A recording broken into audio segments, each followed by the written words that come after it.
Panel বাতিলের আশঙ্কায় ফের পথে এসএলএসটি চাকরি প্রাপকরা। শুক্রবার গভীর রাত থেকে ধর্মতলার ওয়াই চ্যানেলে অবস্থান বিক্ষোভে বসেছেন এসএলএসটির 2016 প্যানেলে থাকা শিক্ষক শিক্ষিকারা। গতকাল লালবাজারে যায় 7 জনের প্রতিনিধি দল, কিন্তু পুলিশ অবস্থান চালিয়ে যাওয়ার অনুমতি দেয়নি বলে আন্দোলনকারীদের দাবি।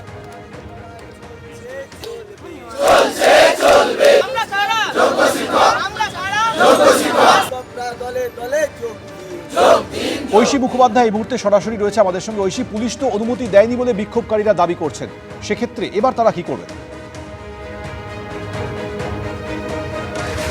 একেবারেই সৌমেন, গতকাল 7 জনের প্রতিনিধি দল লালবাজারে গিয়েছিল এই ওয়াই চ্যানেলে অবস্থান চালিয়ে নিয়ে যাওয়ার দাবিতে, কিন্তু সেখানে পুলিশ তাদেরকে অনুমতি দেয়নি।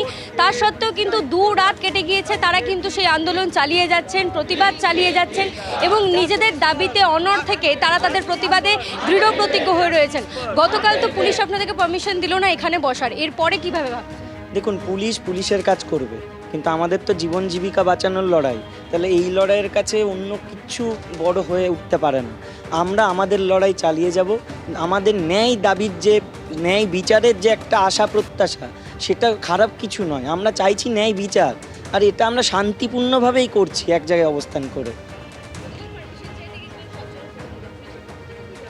পুলিশের পক্ষ থেকে বলা হয়েছিল যে আমরা ভাবনা চিন্তা করছি ম্যাটারটা অনেকক্ষণ আলোচনার পরে, এবং পরবর্তীতে আমরা পারমিশন পাইনি। না, একটা বলা হয়েছিল, যেটা বলেছেন যে আপনারা কাজ করুন, আপনারা উঠে যান, তারপর সোমবারের দিন আপনারা পুনরায় অ্যাপিল করুন, তারপরে যে প্রসেসগুলো আছে, তারপরে কিছু ভেন্যু দেওয়া হবে, তারপরে যেভাবে প্রসেস আছে। কিন্তু আমাদের হাতে তো সময় নেই। আর সোমবার থেকে যদি আবার শুরু করি, তাহলে সেই প্রসেস রেডি হতে হতে আমার 7 তারিখও পেরিয়ে যাবে। কিন্তু 7 তারিখটা আমাদের কাছে একটা খুব গুরুত্বপূর্ণ। তো সেই জায়গায় দাঁড়িয়ে আমরা চালাচ্ছি, সেটাই আমরা আবার জানিয়েছি ওনাদেরকে।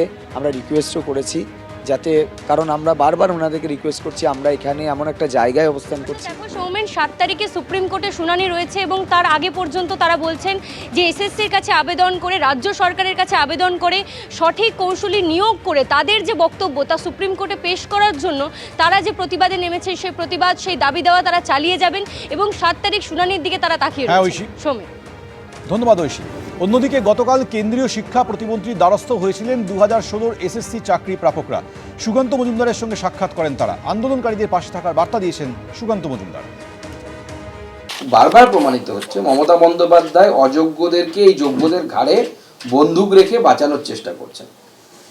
যোগ্য এবং অযোগ্য এসএসসি বাছাই করে দিতে পারে। এসএসসির কাছে সমস্ত তথ্য প্রমাণ আছে, সমস্ত কিছু আছে, এমনকি ওএমআর শিটের কপি আছে, অরিজিনাল ওএমআর শিট। এবং আমরা এনাদের পাশে আছি। এগুলোকে উপযুক্ত জায়গায় পৌঁছে দেওয়ার দায়িত্ব আমার, আমি পৌঁছে দেব এবং আশা করব মহামান্য আদালতের কাছ থেকে যে মহামান্য আদালত পুরো বিষয়টি হিউম্যানিটেরিয়ান গ্রাউন্ডে দেখবেন এবং যারা যোগ্য তাদের চাকরি থাকবে, যারা অযোগ্য তাদের চাকরি চলে যাবে। অনেকেই বলছেন সবাই অযোগ্য, সবাই অযোগ্য নয়, এটা ভারতীয় জনতা পার্টি বিশ্বাস করে না, আমি বিশ্বাস করি না। আমরা পরিষ্কার, আমাদের স্ট্যান্ড একদম ক্লিয়ার এবং লাউড। সেটা হচ্ছে কিছু আছেন যোগ্য, তাদের শিক্ষক হিসেবে তাদের বেশিরভাগটাই যোগ্য, আর বাকিটা অযোগ্য।